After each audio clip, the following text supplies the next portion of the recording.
शुक्लां ब्रह्मविचारसारपरमामाद्यां जगद्व्यापिनीं वीणापुस्तकधारिणीमभयदां जाड्यान्धकारापहां हस्ते स्फाटिकमालिकां विदधतीं पद्मासने संस्थितां वन्दे तां परमेश्वरीं भगवतीं बुद्धिप्रदां शारदां। श्री महागणाधिपतये नमः। श्री महासरस्वत्यै नमः। శ్రీ గురుభ్యో నమః. నవగ్రహాల లోపల అత్యంత శుభగ్రహ అయినటువంటి గురువు యొక్క సంచారము మానవుని పైన చాలా ప్రభావాన్ని చూపిస్తుంది. అంటే గురువు పూర్ణ శుభుడు కాబట్టి ఆ గురువు యొక్క అనుగ్రహము చాలా ఉండాలి, మనకు తప్పకుండా ఉండాలి. మనిషి అభివృద్ధి పథంలో పయనించాలి, అభివృద్ధిలోకి రావాలి అనంటే గురువు యొక్క అనుగ్రహము చాలా అవసరం. సాంప్రదాయంగా ఆలోచించినప్పటికీ గురువు త్రిమూర్తి స్వరూపమైనటువంటి వాడు. గురుర్బ్రహ్మ గురుర్విష్ణు గురుర్దేవో మహేశ్వర గురు సాక్షాత్ పరబ్రహ్మ తస్మై శ్రీ గురవే నమః అన్నారు. అంటే తల్లిదండ్రుల తర్వాత అత్యంత ప్రాధాన్యత కలిగినటువంటి వ్యక్తి గురువు. నవగ్రహాల లోపల కూడాను అత్యంత ప్రాధాన్యతను సంతరించుకున్నటువంటి గ్రహము గురుగ్రహము. సాధారణంగా ఈ గురుగ్రహము సంవత్సరము మొత్తం కూడాను ఒక రాశిలో సంచరిస్తుంటాడు. ఆ 12 నెలలు ఒక రాశిలో ఉండడం మూలకంగా వివిధ రాశులకు అంటే 12 రాశుల వారికి ఏ స్థానాలలో సంచరిస్తున్నాడు, ఎలాంటి ఫలితాలు ఉంటాయి అనేటువంటి విషయము మనము సర్వసాధారణంగా గోచార ఫలితాలను దృష్టిలో పెట్టుకొని చెప్పుకుంటూ ఉంటాము. అయితే ఈ సంవత్సరము ఒక ప్రత్యేకమైనటువంటి స్థితి గురువు యొక్క సంచారంలో ఏర్పడింది. అదేంటంటే 14 మే 2025 నుండి 18 అక్టోబర్ 2025 వరకు మిథున రాశిలో సంచరిస్తున్నాడు. అంటే 5 మాసాల 10 రోజులు ఈ రాశిలో సంచరిస్తున్నాడు. 12 మాసాలు ఉండవలసినటువంటి గురుగ్రహము ప్రథమం లోపల 5 మాసాల 10 రోజులు ఉంటున్నాడు. అంటే ఈ సందర్భంలో 12 రాశుల వారికి ఎలాంటి ఫలితాలను ఇస్తున్నాడు ఈ 5 మాసాల లోపల. అయితే మృగశిర నక్షత్రం 3వ పాదంలో ప్రవేశించడంతో మిథున రాశిలోకి ప్రవేశిస్తున్నాడు. అంటే 14 మే 2025 రోజున మృగశిర 3వ పాదంలోకి ప్రవేశిస్తున్నాడు గనక మిథున రాశిలోకి ఎంటర్ అవుతున్నాడు. దాని తర్వాత మళ్ళీ ఆరిద్ర నక్షత్రంలో 13 జూన్ రోజున ఆరిద్ర నక్షత్రంలోకి ప్రవేశిస్తున్నాడు. తదనంతరం 13 ఆగస్టు రోజున పునర్వసు నక్షత్రంలోకి ప్రవేశిస్తున్నాడు. ఈ విధంగా ఈ 5 మాసాల 10 రోజులు ఈ నక్షత్రాలలో ప్రయాణం చేస్తున్నాడు గురుగ్రహము. ఈ గురుగ్రహము మానవుడి పైన అంటే జాతకుడి పైన 12 రాశులలో జన్మించినటువంటి వారిపైన అనేక అంశాలపైన ప్రభావాన్ని చూపిస్తుంది. ముఖ్యంగా ఆదాయము, రాబడి, వృత్తిపరమైనటువంటి ఔన్నత్యం ఎలా ఉంటుంది అనేటువంటి విషయం పైన. తర్వాత గురువు సంతానకారకుడు కాబట్టి పిల్లల యొక్క అభివృద్ధి, వాళ్ళ చదువు, ఉద్యోగాలు, సెటిల్మెంటు ఎలా ఉంటాయి అనేటువంటి విషయం పైన కూడాను ఆ గురువు యొక్క ప్రభావం ఉంటుంది. తర్వాత శాస్త్ర విజ్ఞానం పైన కూడాను ఈ గురువు యొక్క ప్రభావం ఉంటుంది. అంటే మనము ఏదైనా కూడాను శాస్త్రము లేదా టెక్నాలజీ పరంగా ఏదైనా కూడాను అవగాహన చేసుకోవడానికి, అర్థం చేసుకోవడానికి, ఉన్నత విద్య మనకు అనుకూలించడానికి కూడాను ఆ గురువు యొక్క అనుగ్రహం బాగా కావాలి. ఇక పాండిత్యము, నలుగురి లోపల కూడాను ఈ విద్యా పాఠవాలు ప్రదర్శించడానికి, మంచి పేరు తెచ్చుకోవడానికి, పండితుడు అనేటువంటి ఒక గౌరవ మర్యాదలు లభించడానికి కూడాను గురువు యొక్క అనుగ్రహం బాగా కావాలి. అంతేకాకుండా ముఖ్యంగా జాతకుడు అంటే మనిషి ధర్మ మార్గంలో ప్రయాణించడానికి కూడాను ఆ గురుగ్రహం యొక్క అనుగ్రహం కావాలి. భక్తి మార్గంలో ప్రయాణించడానికి, భక్తి ప్రపత్తులో ఉండడానికి కూడాను ఆ గురువు యొక్క అనుగ్రహం కావాలి. ఆధ్యాత్మిక సాంస్కృతిక కార్యక్రమాలు ఈ మనిషి మనసులో మెదలడానికి కూడాను గురువు యొక్క అనుగ్రహం కావాలి. ఈ విధంగా అనేక అంశాలపైన గురువు యొక్క సంచారము, ఆ గురువు మంచి స్థానాలలో ఉండడము, తద్వారా కలిగేటువంటి విషయాలు చాలా ఉన్నాయి. కాబట్టి గురువు యొక్క సంచారానికి అత్యంత ప్రాధాన్యత ఉన్నది. మేషరాశి వారికి గురువు మిథున రాశిలోకి సంచరించడం మూలకంగా, మిథున రాశిలోకి ప్రవేశించి సంచరిస్తున్నటువంటి ఈ కాలంలో, ఈ కాల వ్యవధి లోపల మేషరాశి జాతకులకు గోచార ఫలితం ఎలా ఉంటుంది అనేటువంటి విషయాన్ని మనం తెలుసుకుందాం. 14 మే 2025 నుండి 18 అక్టోబర్ 2025 వరకు గురువు మిథున రాశిలో ఉంటున్నాడు. అంటే మిథున రాశిలో సంచరిస్తున్నాడు. ఈ మిథున రాశిలో సంచారం అనేటువంటిది మేషరాశి జాతకులకు ఎలా ఉంది అనంటే, మేషరాశి వారికి తృతీయ స్థానం అవుతుంది. అంటే 3వ స్థానంలో గురువు సంచరిస్తున్నాడు. గురువు 3వ స్థానంలో సంచరించడము ప్రతికూలమే, అంటే అనానుకూలమైనటువంటి ఫలితాలు ఇచ్చేటువంటి అవకాశాలు ఉంటాయి. అయితే ప్రధానంగా మనం చూడవలసినటువంటి విషయం ఏంటంటే, గురువు సంపూర్ణ శుభగ్రహము కనుక శుభ ఫలితాలపైననే ఎక్కువగా మనకు కాన్సన్ట్రేషన్ అనేటువంటిది గురువు యొక్క సంచారం మూలకంగా జరుగుతుంది.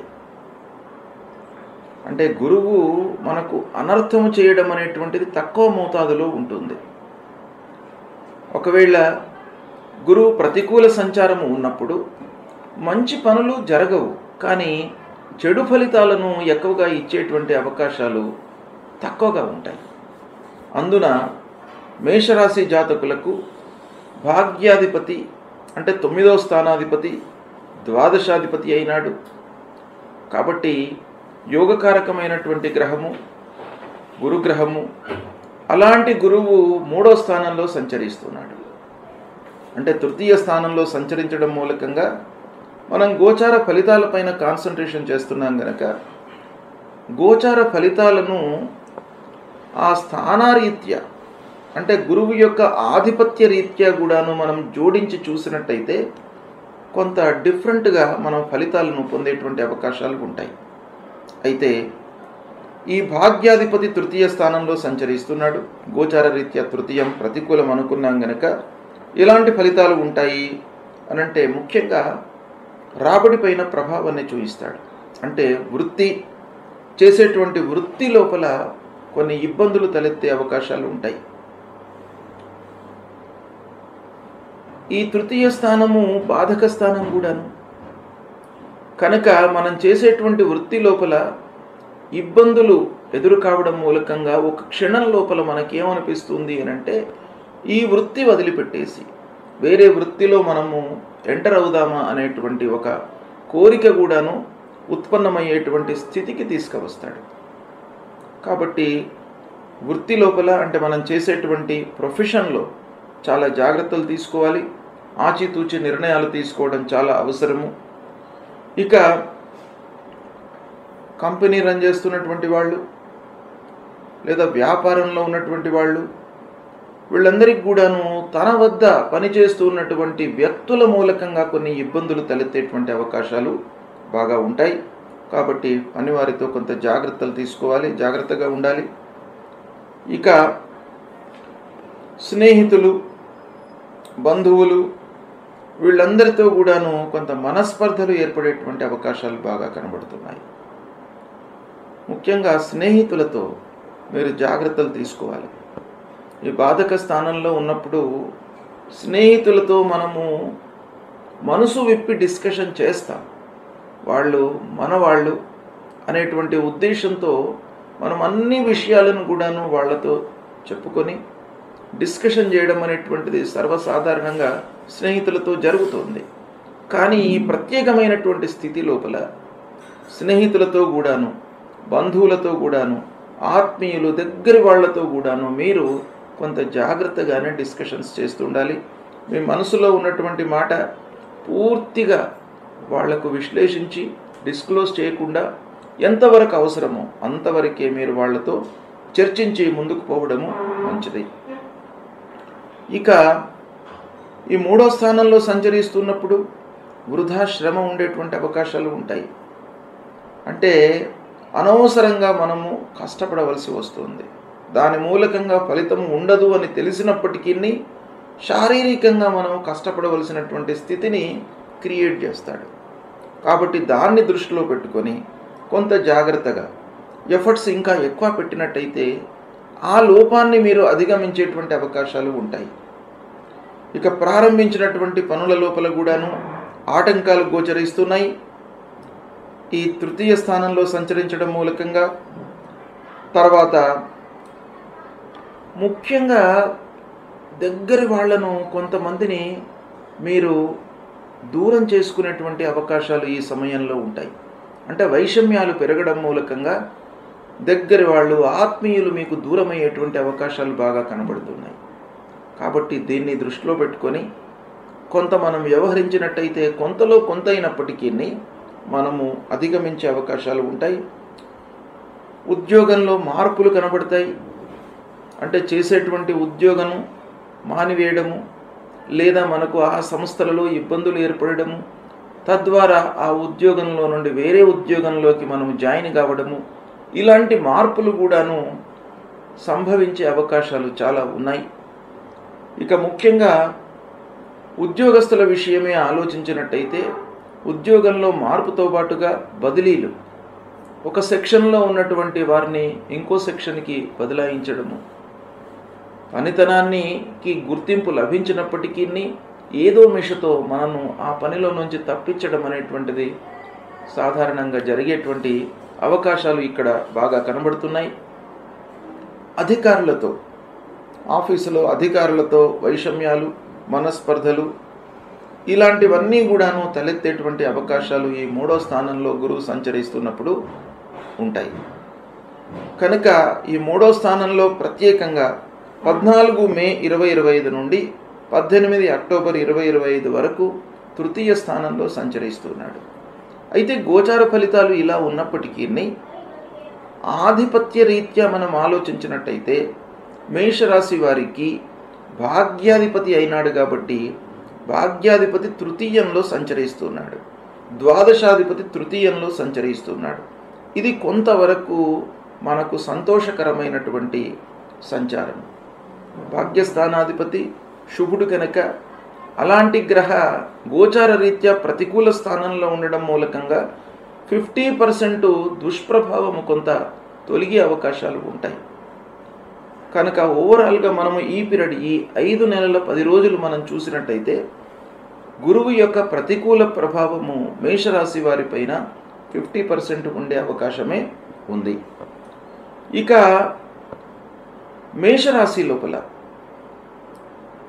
అశ్విని నక్షత్ర జాతకులు ఉంటారు, భరణి నక్షత్రంలో జన్మించినటువంటి వాళ్ళు ఉంటారు, కృత్తికా నక్షత్రం 1వ పాదంలో జన్మించినటువంటి వాళ్ళు కూడాను ఉంటారు.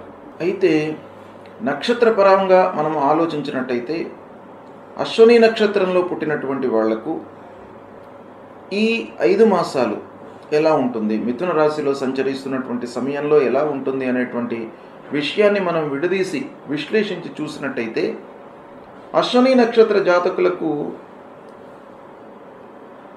14 మే నుండి 13 జూన్ వరకు గురువు మృగశిర నక్షత్రంలో సంచరిస్తున్నాడు గనక ఈ మృగశిర నక్షత్రంలో సంచారము కొంత ప్రతికూలంగా ఉంటుంది. ఇక తరువాత ఆర్ద్ర నక్షత్రంలోకి ప్రవేశిస్తున్నాడు. ఈ ఆర్ద్ర నక్షత్రంలో సంచరిస్తున్నటువంటి సమయము 13 జూన్ నుండి 13 ఆగస్టు. ఇది బాగా కలిసి వస్తుంది. అంటే అశ్విని నక్షత్ర జాతకులకు ఆర్ద్ర నక్షత్రంలో గురువు సంచరిస్తున్నటువంటి సమయము అనుకూలంగా ఉంటుంది. రాశిపరంగా గోచార రీత్యా 3వ స్థానంలో సంచరిస్తున్నప్పటికీ నక్షత్రపరంగా ప్రత్యేకంగా మనము అశ్విని నక్షత్ర జాతకుల విషయం ఆలోచించినట్టయితే ఈ పీరియడ్ లోపల 13 జూన్ నుండి 13 ఆగస్టు వరకు బాగా అనుకూలంగా ఉండే అవకాశాలు ఎక్కువగా గోచరిస్తున్నాయి. తదనంతరం 13 ఆగస్టు నుండి 18 అక్టోబర్ వరకు పునర్వసు నక్షత్రంలో సంచరిస్తున్నాడు బృహస్పతి. కనుక ఈ పునర్వసు నక్షత్రంలో సంచరించడము మళ్ళీ ప్రతికూలంగా ఉంటుంది. అంటే 13 ఆగస్టు నుండి 18 అక్టోబర్ వరకు ప్రతికూలంగా ఉంది. ఈ క్లాసిఫికేషన్ను మనం చూసినట్టయితే అశ్విని నక్షత్ర జాతకులకు 14 మే నుండి 13 జూన్ బాగాలేదు, 13 జూన్ నుండి 13 ఆగస్టు బాగా ఉంది, బాగా కలిసి వస్తుంది. 13 ఆగస్టు నుండి మళ్ళీ 18 అక్టోబర్ వరకు ప్రతికూలంగా ఉంది. అంటే మధ్యన ఈ 5 మాసాల లోపల కూడాను మధ్య భాగం బాగా అనుకూలంగా ఉంది అశ్విని నక్షత్ర జాతకులకు.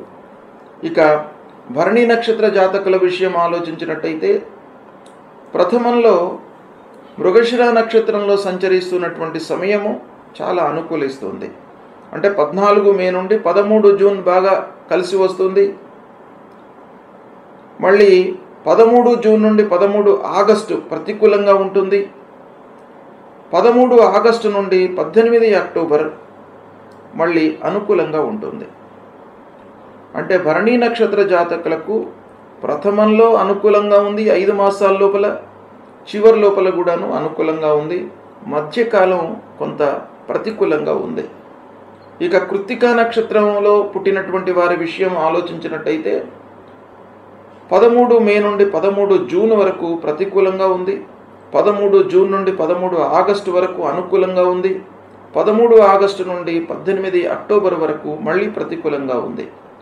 అంటే కృత్తికా నక్షత్రం 1వ పాదంలో జన్మించినటువంటి వారికి ఈ గురు భగవానుడి యొక్క అనుగ్రహము ప్రథమంలో, చివరి లోపల, అంటే ఈ 5 మాసాల 10 నెలలు మిథున రాశిలో సంచరిస్తున్నాడు. ఈ కాలం లోపల మొదటిలో, చివరి లోపల కృత్తికా నక్షత్ర జాతకులకు ప్రతికూలంగా ఉంటుంది, మధ్యన అనుకూలతను ప్రసాదిస్తున్నాడు. ఈ విధంగా మనం నక్షత్ర రీత్యా చూసినట్టయితే ఈ ప్రతికూలత మనకు కొంత తగ్గే అవకాశాలు బాగా ఉన్నాయి. అంటే మేషరాశిలో జన్మించినటువంటి వాళ్ళు చాలామంది ఉంటారు. వాళ్ళందరికీ కూడాను ఒకే రకమైనటువంటి ఫలితాలు ఉండవు. మళ్ళీ నక్షత్ర రీత్యా డిఫరెంట్గా ఉంటాయి ఫలితాలు. ఆ నక్షత్రం లోపల కూడాను పాదంలో జన్మించినటువంటి వారిని దృష్టిలో పెట్టుకున్నట్టయితే మరీ డిఫరెంట్గా ఉంటుంది. కాబట్టి ప్రతి పాదం గురించి విశ్లేషించడం అనేది వ్యక్తిగత జాతకానికి మనము అనుసంధానం చేసుకొని చూసుకోవడం అనేటువంటిది మంచిది. కానీ నక్షత్ర రీత్యా చూసినట్టయితే ఈ విశ్లేషణ ప్రకారంగా మనకు అశ్విని భరణి కృత్తికా నక్షత్ర జాతకులకు డిఫరెంట్గా ఈ సమయంలో ఫలితాలు ఉండేటువంటి అవకాశాలు ఉన్నాయి. కాబట్టి ఈ విధంగా ఓవరాల్గా మేషరాశి వారికి ఈ 14 మే నుండి 18 అక్టోబర్ వరకు గోచార రీత్యా 3వ స్థానంలో ఉన్నాడు కనుక కొన్ని విషయాలలో, కొన్ని పనులలో కొంత జాగ్రత్తలు తీసుకోవడము, ముఖ్యంగా పిల్లల విషయంలో జాగ్రత్తలు తీసుకోవడము, వాళ్ళ యొక్క డెవలప్మెంట్ విషయంలో మీరు కాన్సన్ట్రేట్ చేయడము, తర్వాత మనం చేసేటువంటి వృత్తి లోపల కూడాను కాన్సన్ట్రేట్ చేయడము చాలా అవసరము. ఇక ముఖ్యంగా ఆధ్యాత్మికతను పెంచుకోవాలి. ఈ సమయం లోపల పెంచుకున్నట్టయితే మీకు ఆ గురు భగవానుడి యొక్క అనుగ్రహం బాగా లభిస్తుంది. ఈ విధంగా మేషరాశి జాతకులకు ఈ పర్టికులర్గా 14 మే నుండి 18 అక్టోబర్ వరకు ఇలాంటి ఫలితాలు ఉన్నాయి. ఇక వీటిని దృష్టిలో పెట్టుకుని మీరు వ్యవహారం చేసుకున్నట్టయితే మీకు ఆ గురువు యొక్క అనుగ్రహం లభిస్తుంది. గురువు ప్రతికూల స్థానాల్లో సంచరిస్తున్నటువంటి సమయంలో మనము పరిహారాలు చేసుకోవడము చాలా ఉత్తమమైనటువంటి కర్తవ్యం. అంటే మానవ ప్రయత్నంగా కొన్ని రెక్టిఫికేషన్స్ చేసుకొని భగవంతుడి అనుగ్రహం కొరకై మనము పరిహారాలను చేసుకోవాలి. పరిహారాలను చేసుకునేటువంటి క్రమంలో మనకు శాస్త్రము 3 రకాలుగా చెప్పింది. ఒకటి, ఆ గురువుకు సంబంధించినటువంటి మూలమంత్రాన్ని ప్రతినిత్యం కూడాను జపించుకోవడము. దేవానాంచ ఋషీణాంచ గురుంకాంచన సన్నిభం వందనీయం త్రిలోకానాం తం నమామి బృహస్పతిం అనేటువంటి ఈ మూలమంత్రాన్ని ప్రతినిత్యం కూడాను 16 సార్లు జపించినట్టయితే ఆ గురు భగవానుడి యొక్క అనుగ్రహం మీకు లభిస్తుంది. రెండవది, మాతాపితృలను సేవించడము. ఇది చాలా ముఖ్యమైనటువంటిది. రెండవది, ప్రతినిత్యం కూడాను తల్లిదండ్రులను సేవించడం మూలకంగా, తల్లిదండ్రులు ప్రథమ గురువులు మనకు, కాబట్టి వారి యొక్క అనుగ్రహం లభిస్తుంది. తల్లిదండ్రుల యొక్క ఆశీర్వచనము, అనురాగము, ప్రేమ లభించినట్టయితే మీకు అన్నీ కూడాను జయాలే కలుగుతాయి మీ జీవితంలో. కాబట్టి ప్రతినిత్యం కూడాను తల్లిదండ్రులకు నమస్కరించుకోవడము, వాళ్ళ యొక్క బాగోగులు తెలుసుకోవడము, సపర్యలు చేయడము, ఇది చేయడం మూలకంగా మీకు గురు భగవానుడు ప్రీతి చెందుతాడు. ఇక మూడవది, గురువుకు సంబంధించినటువంటి దానాలు ఇవ్వడం. గురువుకు సంబంధించినటువంటి దానాలు ముఖ్యంగా పసుపు పచ్చ వస్త్రము, శనిగలు, ఇవి దానం ఇవ్వాలి. వస్త్రదానము, శనిగలు దానంగా ఇవ్వడం మూలకంగా కూడాను ఆ గురు భగవానుడు ప్రీతి చెందుతాడు. దానము ఎప్పుడైనా కూడాను మనము ఎవరికైతే అవసరమో వాళ్ళకే దానం ఇవ్వాలి. కొంత ఇబ్బందులలో ఉన్నటువంటి వాళ్లకు, అలాంటి వాళ్లకు మనం దానం ఇచ్చినట్టయితే ఆ దానానికి విలువ ఉంటుంది. కడుపు నిండినటువంటి వాడికి భోజనం పెడితే ఆ భోజనంలో ఉన్నటువంటి రుచి అనేటువంటిది వాడికి తెలియదు. ఆకలితో ఉన్నటువంటి వాడికి భోజనం పెట్టడము, ఇలాంటివి కొన్ని చేయడం మూలకంగా ఆ గురు భగవానుడు ప్రీతి చెంది మీకు దుష్ట స్థానాలలో సంచరిస్తున్నటువంటి ఆ ప్రతికూల ఫలితాలను తగ్గించి అనుగ్రహించేటువంటి అవకాశాలు ఉంటాయి. కాబట్టి తప్పకుండా ఈ దానాలను కూడాను మీరు ఆచరించండి. నాలుగవది, భగవంతుడి అనుగ్రహం కొరకై దేవాలయానికి వెళ్ళడము, దైవ ప్రార్థన చేయడము, నామ సంకీర్తన చేయడము, ఇవి కూడాను మనకు పరిహారంలో చాలా ముఖ్యమైనటువంటివి. దత్తాత్రేయ స్వామిని కొలవండి, దక్షిణామూర్తి స్తోత్ర పారాయణం చేయండి, తర్వాత నరసింహస్వామిని కొలవండి, విష్ణు భగవానుని కొలవండి. దైవ కీర్తన, నామ సంకీర్తన అనేటువంటిది చాలా ముఖ్యమైనటువంటిది. కాబట్టి ఈ రకంగా మీరు చేసినట్టయితే ఆ గురు భగవానుడు మిమ్మల్ని అనుగ్రహిస్తాడు. కనుక తప్పకుండా గురువు ప్రతికూలంగా సంచరిస్తున్నప్పుడు తప్పకుండా మనము పరిహారాలు చేసుకోవాలి. ఇవి చేసుకోండి, మీరు శుభ ఫలితాలను పొందుతారు. శుభం.